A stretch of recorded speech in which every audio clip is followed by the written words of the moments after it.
రాకాలోకంకి స్వాగతం. ఈ కంటెంట్ మీకు నచ్చినట్టయితే లైక్ చేయండి, మీ బంధుమిత్రులకి షేర్ చేయండి. ఇప్పటివరకు సబ్స్క్రైబ్ చేసుకోకపోతే సబ్స్క్రైబ్ బటన్ని నొక్కండి, అదేవిధంగా బెల్ ఐకాన్ని కూడా నొక్కండి.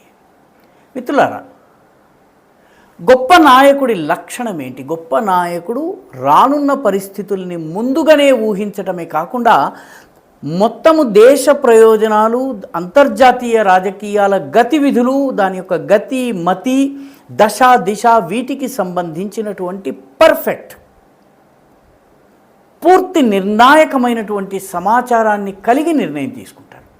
ఆ నిర్ణయం రానున్న రోజుల్లో దేశానికి బాగా లాభిస్తుంది. తాత్కాలికంగా చాలామంది చాలా మాటలు అనొచ్చు, కానీ అంతిమంగా చూసినప్పుడు ఆ నిర్ణయం ఎంత మంచిదో అర్థమవుతుంది.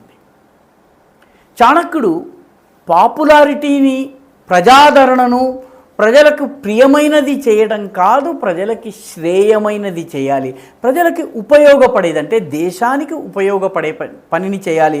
పాపులారిటీ కాంటెస్ట్ని గెలుచుకునేందుకు నాయకుడు లేదా రాజు ఉండడు అని చెప్పారు. ప్రధానమంత్రి నరేంద్ర మోదీ కూడా చాణక్య నీతిని అనుసరించి 3 ఏళ్ల క్రితం ఒక నిర్ణయాన్ని తీసుకున్నారు. ఆ నిర్ణయము నేడు అది సరైన నిర్ణయమని రుజువు కావడమే కాదు, అది పాకిస్తాన్ను పచ్చడి చేసేందుకు 5 అంటే 5 రోజుల్లో పాకిస్తాన్ హతోస్మి రక్షమాం పాహిమాం అంటూ తెల్ల జెండా ఎగరేసే పరిస్థితికి తీసుకొచ్చేలా చేసింది. ప్రధానమంత్రి తీసుకున్నటువంటి నిర్ణయం ఏమిటి? 3 ఏళ్ల క్రితము యుక్రెయిన్కి రష్యాకి యుద్ధం మొదలైనటువంటి సందర్భంలో సహజంగా భారతదేశము రష్యా మిత్రుడు, రష్యాకి భారతదేశానికి పరంపరాగతంగా దశాబ్దాల సంబంధం ఉంది కాబట్టి భారతదేశము రష్యాని అవుట్రైట్గా సమర్థిస్తుందని చాలామంది భావించారు. ప్రధానమంత్రి ఆ పని చేయలేదు. రష్యాని 100కి 100 పాళ్ళు సమర్థించలేదు. పైగా ఇది యుద్ధము సమయము కాదు, ఇది బుద్ధుడి సమయము, యుద్ధం వల్ల సమస్యలు పరిష్కారం కావు అని చెప్పి కూడాను చాలా స్పష్టంగా చెప్పారు. ఆయన రష్యా పక్షాన నిలబడలేదు. అలాగనే ఆయన అమెరికా పక్షాన నిలబడ్డారా? అమెరికా పక్షాన కూడా నిలబడలేదు. ఈ మధ్యకాలంలో అమెరికాతో మనకి సత్సంబంధాలు పెరుగుతున్నాయి కాబట్టి అమెరికా పక్షాన నిలబడతారనుకున్నారు. ప్రధానమంత్రి అమెరికా పక్షాన కూడా నిలబడలేదు. నాటో కూటమి దేశాలు అవి చేస్తున్నటువంటి సహాయం యుక్రెయిన్కి, వీటి విషయంలో కూడాను ఆయన పూర్తి న్యూట్రల్ ధోరణిని అవలంబించారు. చాలామంది విదేశ వ్యవహారాల నిపుణులను చెప్పుకునేటటువంటి వాళ్ళు ప్రధానమంత్రి అమెరికా పక్షాన లేకపోవడము అంటే యుక్రెయిన్ పక్షాన లేకపోవడము, రష్యా పక్షాన నిలబడకపోవడము, ఈ 2 కూడా తప్పుడు నిర్ణయాలు, ఏదో ఒక పక్షానికి ఉండాల్సింది అన్నటువంటి వాదనను వెలిబుచ్చారు. మోదీని చాలా క్రిటిసైజ్ కూడా చేశారు. కానీ మోదీ రష్యా వైపు ఉండకుండానే, ఓపెన్గా రష్యాకు సమర్థన మద్దతుని ఇవ్వకుండానే రష్యాకి సహాయం చేశారు. 2 రకాలుగా సహాయం చేశారు. మొట్టమొదటిది, రష్యాకు సంబంధించినటువంటి వ్యాపార వాణిజ్యాలు ఏవైతే ఉన్నాయో ఈ వ్యాపార వాణిజ్యాలలో రూబుల్ ట్రేడ్ అంటే రష్యాను ఆర్థికంగా దిగ్బంధనం చేయాలన్నటువంటి అమెరికా ప్రయత్నాన్ని వమ్ము చేస్తూ ఆయన రూబుల్ ట్రేడ్ని ప్రారంభించడం వల్ల రష్యా ఈ యుద్ధం తరువాత గతం కన్నా ఎక్కువ బలోపేతమైన, ఆర్థికంగా బలవంతమైనటువంటి, శక్తివంతమైనటువంటి దేశమైంది. రెండవది, ఆయన రష్యా నుంచి ఆయిల్ కొనుగోలు చేశారు. ఈ ఆయిల్ కొనుగోలు రష్యా తక్కువ ధరకు అమ్మింది, ఎందుకంటే ఆ సమయంలో రష్యాకి డబ్బు అవసరం కాబట్టి.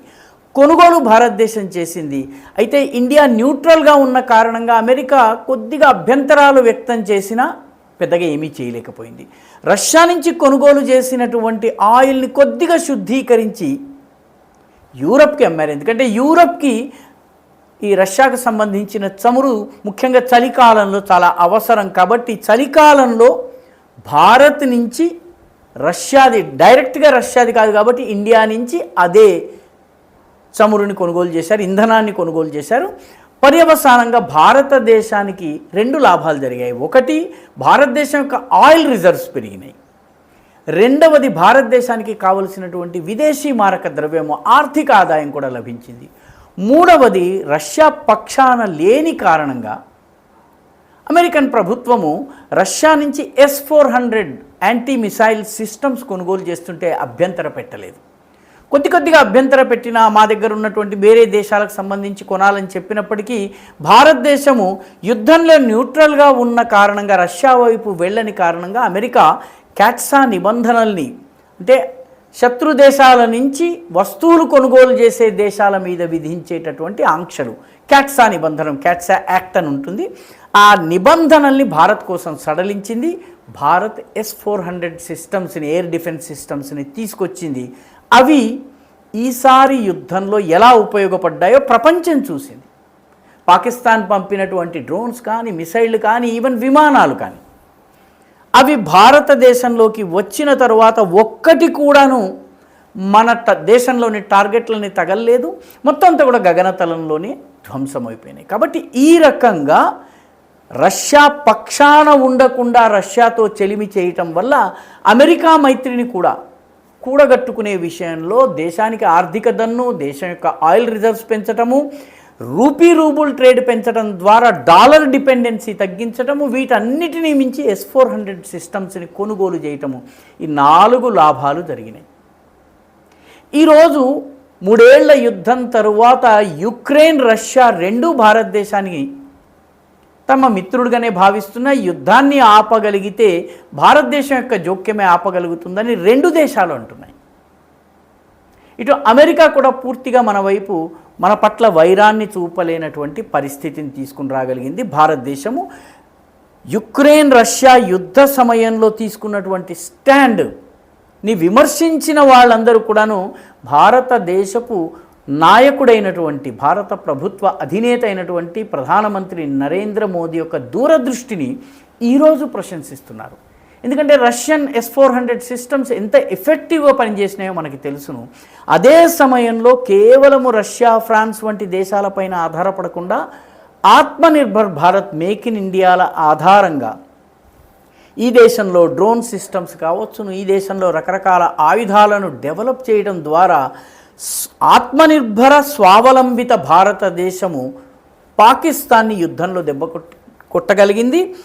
అమెరికన్ ఆయుధాల అవసరం లేకుండా పాకిస్తాన్ని కొట్టగలగడం అనేది ఒక రకంగా అంతర్జాతీయ సముదాయాన్ని, ప్రపంచ దేశాల సముదాయాన్ని షాక్ చేసింది. ఇప్పుడు అన్ని దేశాలు కూడా బ్రహ్మోస్ని కొనుగోలు చేసే విషయంలో కానీ, భారతదేశపు డ్రోన్ టెక్నాలజీ విషయంలో కానీ, భారతదేశపు మిసైల్ టెక్నాలజీ విషయంలో కానీ చాలా ఉత్సుకతను చూపిస్తున్నాయి. కాబట్టి ఒకవైపు అన్ని దేశాలతో సత్సంబంధాలు ఉంటూనే స్వావలంబన పెంచుకోవడము, ఇది చాణక్య నీతి. ఈ చాణక్య నీతిని చాలా సఫలతాపూర్వకంగా, అద్భుతంగా అమలు చేయటం వల్ల ఈరోజు ఈ 5 అంటే 5 రోజుల యుద్ధంలో, యుద్ధంగా ప్రకటించలేదు.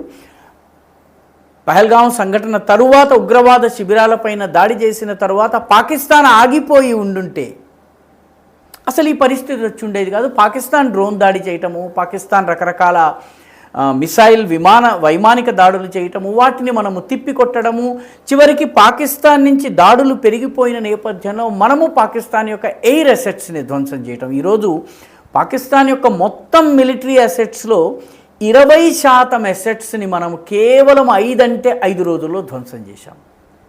ఈరోజు భారతదేశం from a position of strength పాకిస్తాన్తో మాట్లాడగలుగుతోంది. అమెరికా జోక్యం లేకుండా తన యొక్క ఆత్మనిర్భర స్వావలంబిత విదేశాంగ విధానాన్ని అమలు చేయగలుగుతోంది. మొదట్లో కొన్ని సందేహాలు వచ్చినా కూడాను భారత్ స్వతంత్ర విధానాన్ని అవలంబిస్తోంది అన్నటువంటి విషయం ఇప్పుడు బయటపడిపోయింది.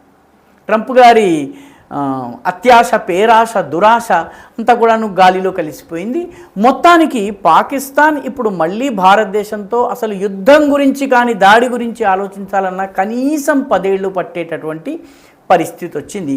ఈ మొత్తము వ్యూహం వెనుక 3 సంవత్సరాల క్రితము రష్యా వైపు ఉండకుండానే రష్యాకు అనుకూలంగా వ్యవహరించటము, అమెరికా వైపు ఉంటూనే స్వతంత్ర విధానాన్ని అవలంబించాలన్నటువంటి ఈ చాణక్య నీతి విధానాన్ని మోదీ అవలంబించారు. దాని సత్ఫలితాలని, సుపరిణామాలని మనము ఈరోజు చూడగలుగుతున్నాము. పాకిస్తానే కాదు, ప్రపంచమంతా కూడాను ఈరోజు భారత్ యొక్క సైనిక పాఠవాన్ని, దృఢమైనటువంటి పటిమ కలిగినటువంటి దాడులు చేసేటటువంటి సామర్థ్యాన్ని, వీటన్నిటినీ మించి క్లిష్ట సమయంలో ఇవ్వగలిగే సమర్థ నాయకత్వం గురించి మొత్తం దేశం ప్రపంచం చర్చిస్తోంది. ఈరోజు యావత్ ప్రపంచంలో ఈ 4-5 రోజుల క్రితము ఉన్నటువంటి భారత వ్యతిరేకత లేదు. భారతదేశం పట్ల ఈవెన్ వెస్టర్న్ కంట్రీస్, పాశ్చాత్య దేశాల వాళ్ళు కూడాను కాస్త ఒక రకమైనటువంటి గౌరవంతో కూడినటువంటి భావంతో చూస్తున్నారు. ఇండియా ఈ ఫీట్ని ఎలా చేయగలిగింది? ఒకే సమయంలో రష్యా, అమెరికా, చైనా, అదేవిధంగా యూరోపియన్ నేషన్స్, ముస్లిం నేషన్స్, వీటన్నిటితో మైత్రి కొనసాగిస్తూనే పాకిస్తాన్కి గుణపాఠం చెప్పేటటువంటి నాయకత్వం పట్ల వాళ్ళలో అభిమానం నానాటికి పెరుగుతోంది. ఈ వీడియో మీకు నచ్చినట్టయితే లైక్ చేయండి, షేర్ చేయండి, ఈ ఛానల్కు సబ్స్క్రైబ్ చేయండి. మీ అభిప్రాయాన్ని కమెంట్ల రూపంలో తప్పనిసరిగా పంపించండి.